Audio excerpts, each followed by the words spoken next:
Exposed white cedar shingles are an iconic look for coastal homes throughout the Northeast.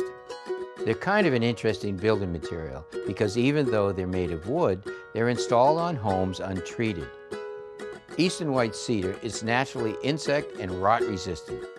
They start off a light brown, and as time passes and they're exposed to rain, moisture, salt, and wind, they weather into a light textured gray.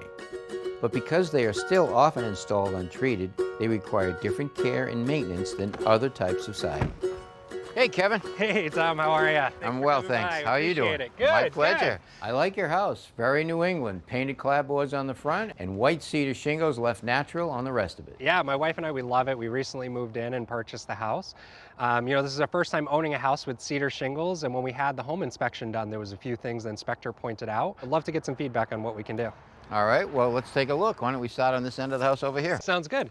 So on this side of the house right here, we have a little bump out where our family room is, and you can see right here where the roof line meets the side of the house. Oh, yeah. One of the areas that the inspector did point out are some of the shingles that meet the roof line, where his concern was potentially some rot setting in right there. Yeah, and he's right about that. You can actually see how the shingles are dark. That tells me that they're still wet from the rain, and that's why the moss is growing there. The shingles are touching the roof, and they shouldn't be. Okay. There should be a space there, probably around 3/4 of an inch. The reason for that is the shingles get wet from the rain. They're touching the roof shingles. The water is then sucked up into the wood, causing it to rot, causing the mold and the moss to grow. So you're gonna have to cut those away from the roof shingles so that the wood shingles can dry out. Got it. I also noticed that there's moss right there growing down above your electrical meter. Yep. The roofer should have put a little kicker underneath that bottom shingle. Just bend a piece of flashing up. So as the water runs down the side, that kicker pushes the water away from the sidewall and into the gutter, and that would stop that moss that's growing down there above the electrical meter. Got it, okay. All right? All right, so let's see what else you have. Yeah, sounds good. Let's take a walk around back. All right, Kevin, I can see you have the same issue on this side of the roof that you had on the other side, where the shingles are really wet because they're touching the roof. Okay. All right? And also I can see how the water's coming down here because you don't have a kicker.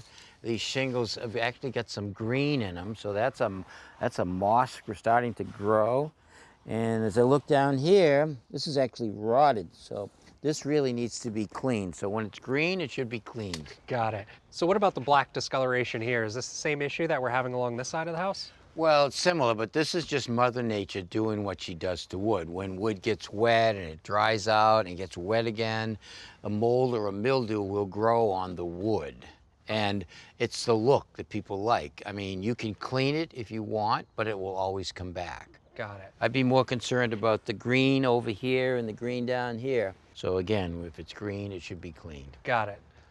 So Tom, on this side of the house, this is probably most concerning for myself. You could see where we're having many of the shingles kind of lift out and sort of deform, and some of them appear to be broken and potentially falling out as well. Yeah, this side is the southeast side of the house, southeast. Yeah. So this side really gets cooked from the hot sun.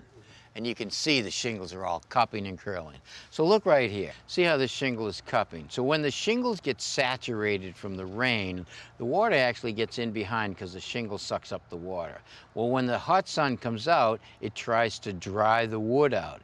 In some cases, the grain of the wood will bend this way. It will also cup like this. And the sun has cooked them so dry that they're just drying and falling apart. Bad news is this side should definitely be redone. Well, it doesn't sound like the greatest news here on the siding. No, unfortunately it isn't. But let's think about it. How old is this house? Well, it's about 30 years old.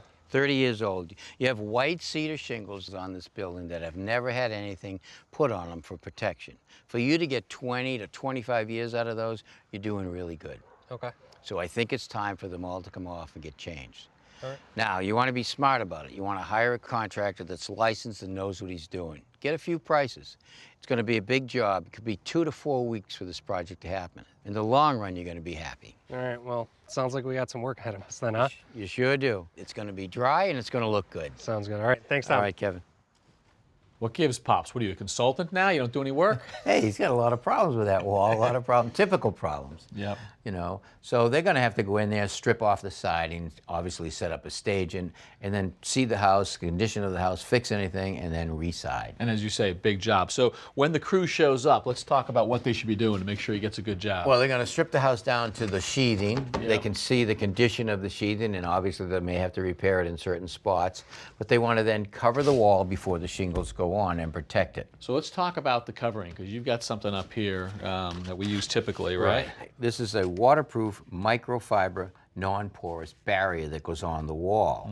And really, if any water should get behind the siding, it can run down behind this matrix right here. Right. So this is providing an air barrier and a water barrier. Right. And then we've also got this sort of gap that's created with your matrix. That gives you the air and allows a place for the water to run behind it.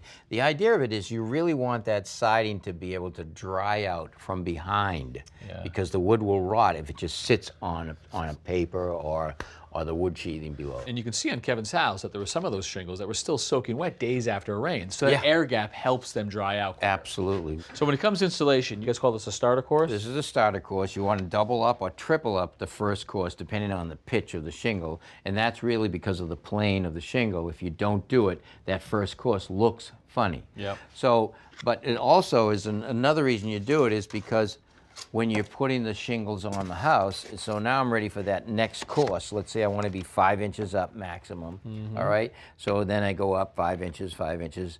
But if you look, this row right here, that first course, if it's not doubled up, water can get right in there and the house is not protected. That's why you put the second course on over the previous joint from below. Gotcha. All right, so let's get some shingles up here on the wall and just see your technique. 5-inch maximum reveal, but that reveal is basically changed in relationship to the house. So you want your horizontals to line up with, let's say, a window, a sill, or a header. And basically, I just roughly made 5.25 inches. So this is just a guide right here. This is a shelf to sit them on, so you can basically take your shingles out of the box and you lay them on the wall. You stagger over the joints like that, and once you've staggered over the joints, you nail them in place. Now, when the installer is installing the shingles, the first thing you want to do before you lay them on the wall is you want to check the shingle real quick to see if it's cupped. See how that shingle's cupped? I can see it from here. It's very clear. Right. You want to make sure that you put that shingle on the wall this way so the belly is out, not this way so it'll curl. Because otherwise, you put it this way, you're already behind the game. Exactly. So you put it on like that. The other thing you do is you want to look at the shingle, down the shingle like that, to see how it is, if it is cupped. You want to make sure you put that on the wall so it goes in like that, because look, if I put it on the wall that way already, it's already sticking out. Gotcha. Okay. So once we've got these laid out on your guide here. Right, and I've made sure that I'm over the joint behind it. I want to make sure that my nail above my 5-inch, I can just put a little reference line like that so I know that my nails are going to be higher than the coursing, but as close to the coursing as possible. Because this represents the bottom of the next course, so you want to make sure your nail is above that. It'll be hidden that way. But I want to be as close as I can to it. I don't want to be nailing way up high. Right. I want to use a thin nail. That's called a box nail. This one's Galvy.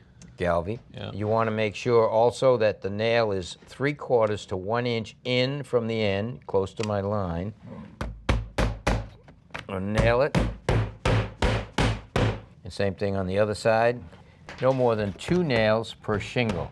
If it's really wide, you'd go 3. A slight gap between the shingle. Looks like a 1/16 to an 1/8. Allow for the movement of the wood.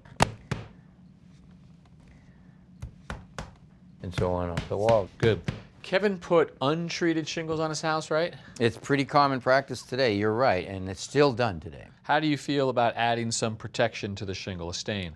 Anything that you can put on raw wood to protect it against the weather is beneficial. Okay, what do we got on here? That's a bleaching oil. So less protection, is very light coating. Light coating. Yeah. This is a weathering stain, just meant to weather.